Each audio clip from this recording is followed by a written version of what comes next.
A chance encounter and an unexpected invasion. Two events that would change the course of countless lives and alter the fate of a fledgling civilization. In the months following the Clone Wars and the declaration of a new order, the Terrans of Earth began to slowly rebuild the damage left from the war. During this time, they attempted to maintain a positive relationship with the Empire that had taken the place of the Republic. The now fully unified world of Earth knew that the peace that existed between them and the Empire was temporary at best. Within the first few months of the Empire's existence, the Terrans began to hear rumors about the Empire that worried them. Palpatine was a power-hungry madman. Earth had many in her past. The Terrans knew that war was bound to happen. They had a decade, possibly two, to prepare. Months after the Clone Wars, the seeds of the Galactic Civil War were sown, and the Terrans prepared as best they could for the war to come. Palpatine viewed the Terrans of Earth much like a parent with a petulant child. They could be molded into something of his liking with time, but they would need to be punished harshly if they deviated from the path he wanted them to walk. Understanding the allure and power of greed, Palpatine would continue the Terrans' mercenary-like tradition that developed during the Clone Wars. He would send them old military equipment and other such goods if they did the bidding of the Empire, if they did his bidding. Seeing an opportunity to slowly seduce the young race, Palpatine ordered those within the Imperial Navy to contract the Terrans to take care of problems that might appear in the unknown regions. These contracts were deals the Terrans couldn't refuse. If they accepted, then they would receive supplies that they would desperately need if war against the Empire would break out. Those chiefly being ships. However, if they refused, the relationship with the Empire would suffer. The Terrans were forced to help a future enemy so they could stand against them a different day.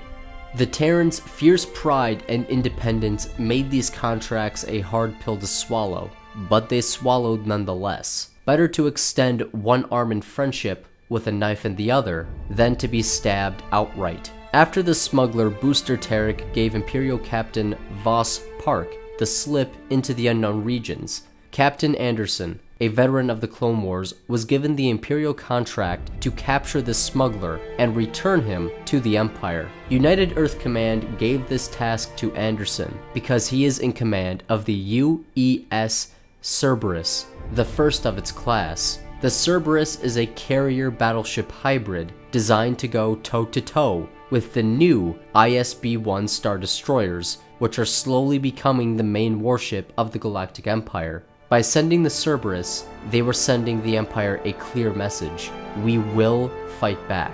The pursuit of Booster Terek resulted in the Cerberus entering the orbit of an unclaimed world. It was habitable by technicality, but it would be a hard living. Anderson ordered a young officer, Lieutenant Shepard, to lead a search party on the world's surface to see if they can capture Terek. The ship's onboard scanners found a small area of residence. This would be Shepard's first stop. After a few hours of mindless searching, Shepard started to call out if anyone was around. He stated he was no fan of the Empire, but that Terek broke the law. He had to pay the price for that. After further investigation, the young officer realized the residence was old, or at the very least, not new. Terek couldn't have set it up. He called out for the resident to stop hiding. He stated that they would take him off this planet if he so wished, and pay him for information if he knew where the man they were hunting was. Shepard had seen movement from his motion tracker, but something or someone was messing with it, jamming it, almost. This confused the young officer because he didn't know who or what would be causing this. But then, from seemingly out of nowhere, a humanoid with blue skin emerged. Shepard holstered his weapon and removed his helmet. The two gave rather formal greetings, and the humanoid stated his name was Thrawn, former member of the Chiss Expansionary Defense Force. However, before Thrawn could give the information Shepard wanted, he received a rather grim message from Captain Anderson. He was to return to the ship immediately. The smuggler was of no concern any longer. In a split decision, Shepard decided to take Thrawn along. He said he was going to get him off the planet, and he is a man of his word. Anderson was too busy to care once he saw Thrawn. He told Shepard to take Thrawn to the medbay, then prepare for battle. Earth and several of her colonies were under attack. They were to go to Mindwar and evacuate the populace. High Command was invoking the Jericho Protocol. Thrawn, still silent, noticed the eyes of young Shepard go hollow. Those words, Jericho Protocol, those words had weight. In the medbay, Thrawn asked Shepard where he was from, and who does this vessel belong to? Questions he avoided while on the planet. He didn't want to look a gift horse in the mouth. In a monotoned, detached voice, Shepard responded with, "You're on a United Earth vessel, and I'm from Earth." With the exception of the captain and the medical officer, the crew of the Cerberus, from what Thrawn could see, was made up of inexperienced recruits. They must have been too young to fight in a recent war.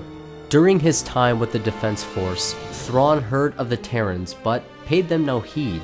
Despite the planet's location and population size, there was nothing to take note of. The world's history was drenched in blood, and the early years of Earth, being a part of the wider galaxy, saw the different nations locked in an arms race with one another. With this in mind, Thrawn was mildly impressed that the world didn't tear itself apart. As the Cerberus reached Mindwar, they engaged vessels that could only be described as alien. A handful of planetary defense ships were engaged in battle, but they were not dedicated warships. Prior to the Cerberus's appearance, they were losing, badly. However, the Cerberus's 3 main batteries located at the front of the ship opened fire. The Mac rounds tore into the alien vessels, giving the PDF ships a chance to flee to the surface. With the crew either at their battle stations or entering landing craft to fight on the surface, Thrawn was able to sneak out of the medbay and made his way to the bridge. From there, he observed the captain and the crew. Anderson ordered the PDF ships to land on the surface and evacuate the populace. He was initiating the Jericho Protocol. Despite the first successful volley, the alien vessels were still space-worthy. But, to the crew's horror, there was even more ships closing in to engage. It was 7-1, with no hope for reinforcements in sight. The Jericho Protocol was conceived during the Clone Wars, but put into action once it ended. The Terrans understood that they could not win a traditional war against a galactic entity as powerful as the Empire. To combat that, Earth has begun rapid and aggressive colonization of planets. If their estimations and predictions are right, then they should be able to create targets that take the heat off of Earth. Planets like Mindwar exist with one purpose in mind: draw as many enemies onto the planet as possible. From there, the Terrans will attempt to evacuate the civilian populace, then employ tactics and weapons, namely nuclear weapons, on enemy installations to kill as many of them as possible. The world's long-term survival was irrelevant. What mattered was the continued existence of the civilization, and the only way to ensure that was to make enemy victories just as devastating as defeats. The Terrans would break their enemy's will to fight before theirs was broken. Thrawn was able to pick up on this as the PDF vessels fled, and the soldiers landed to combat the aliens on the surface. The strategy was simple and rather crude. It also heavily relied on the Terrans' ability to wage a successful ground war, but their willingness to sacrifice to look at the bigger picture was commendable. With the ship's faster maneuvering and heavy shields, Anderson was able to keep the alien vessels at bay, while Lieutenant Shepard and the Cerberus' second-in-command fought the aliens on the ground. Apparently, the race was reptilian in nature. Shepard commented that they looked like raptors. During the battle, the Cerberus began to take a beating as the alien vessels cornered the ship.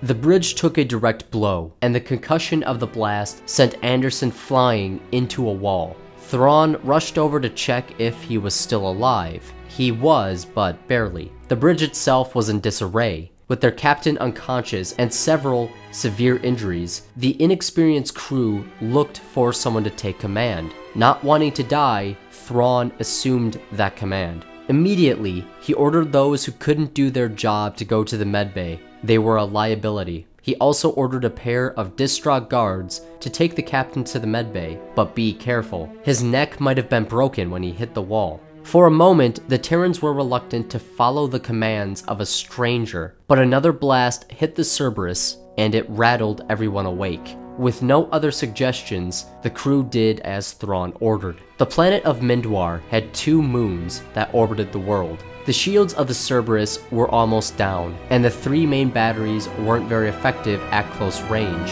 The turbo lasers and mass drivers were tearing the enemy vessels apart, but when one went down, 2 more hyperspaced in. It was as if Mindwar was a rallying point for the aliens. Thrawn diverted power from the turbo lasers and non-essential systems to the engines, and made a beeline to the nearby moon. His hope was that the vessel would be covered long enough by the moon for the shields to return, and that there would be enough distance between him and the aliens to use the Mac guns to their full effect. With little time to think of a better plan, Thrawn positions the ship on the far side of Mindwar's moon.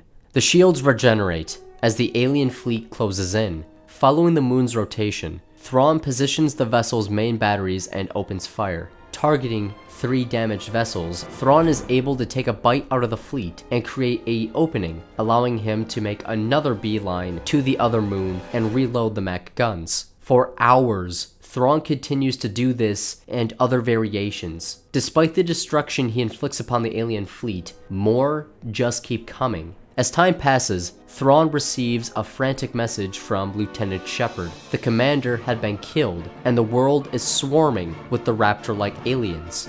Shepard is surprised that Thrawn answered, but was too occupied by the aliens to question it. From there, the two devised a plan to wipe out the enemy ground forces and pull out the Terran soldiers. For several weeks, Thrawn and Shepard coordinated the mock defense of the world while inflicting heavy casualties on the aliens. Communications with Earth or High Command proved to be impossible. Something was jamming it. As the battle drew on, the crew of the Cerberus and Thrawn worked as one cohesive unit. The moment Thrawn ordered something, it was carried out without question. Once the planet was all but inhospitable, be it through flyby bombardment or extensive use of nuclear weapons, the ground forces led by Shepard pulled out and rejoined the crew of the Cerberus. Thrawn continued to fight until he ran out of Mac round ammo. The vessel was meant to go toe-to-toe with an ISB-1 Star Destroyer, and it showed.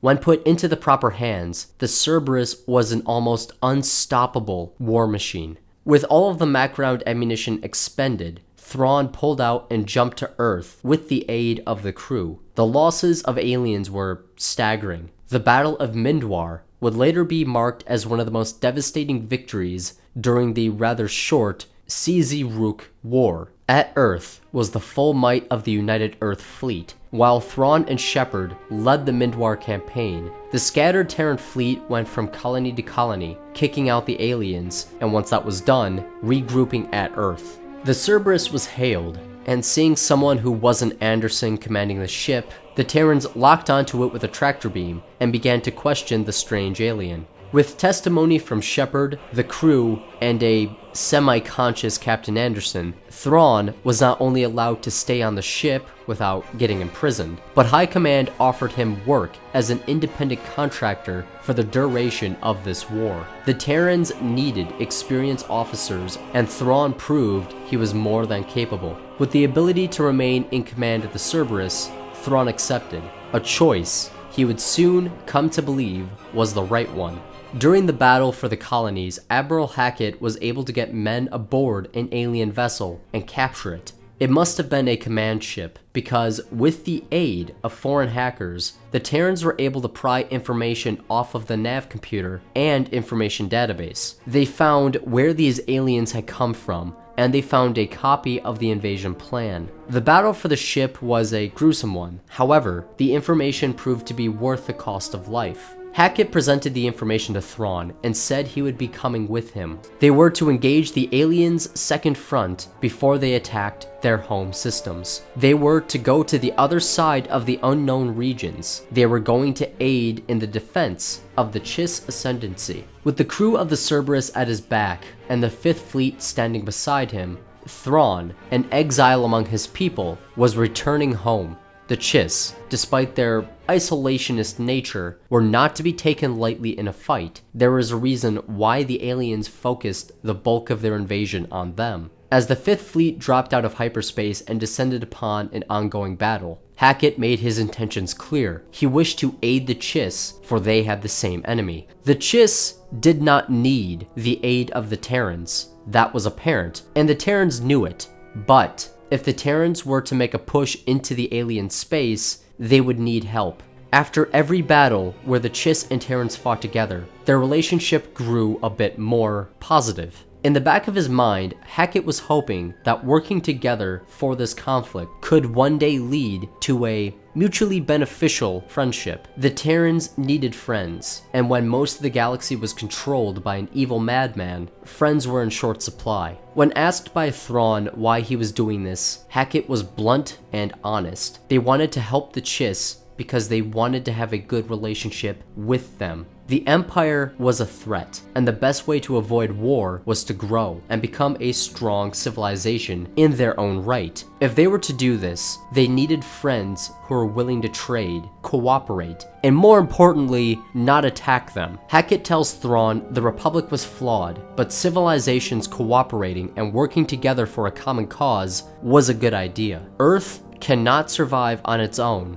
In the face of a giant empire, in the face of a major threat, the only way they can survive is if they work with others, be it other civilizations or individuals from other worlds. In that moment, something struck a chord with Thrawn. The Terrans were fighting for the Chiss, a people he still loved. This action, as well as the Terrans' tenacity, made him respect the young race. However, what Hackett said, that was something else. The Far Outsiders were coming, and after realizing Sidious was the ruler of the Empire, he believed that the Empire would be the best bet for the galaxy, for his people. But Thrawn's past few months fighting with the Terrans made him doubt his assessment. Cracks had begun to form in the Empire, the xenophobia being chief among them. The Empire wasn't stable. Given time, people will revolt. The galaxy would be divided once again. A few years ago, the Terrans were a young race fighting amongst themselves. Now they are a fledgling civilization on the verge of greatness. All they need is a guiding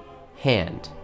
Their willingness to work with others, the attraction their way of life has in regards to those fleeing the Empire, and their willingness to sacrifice for the bigger picture suggests they may be one of the best bets for the galaxy when the Far Outsiders arrive. They have the resources, they have the people, and they have the right attitude. Just like the crew of the Cerberus, all they lack is experience and leadership. If the Terrans are able to win this war, and they choose the right decision at the end, there's a chance he will stand with them.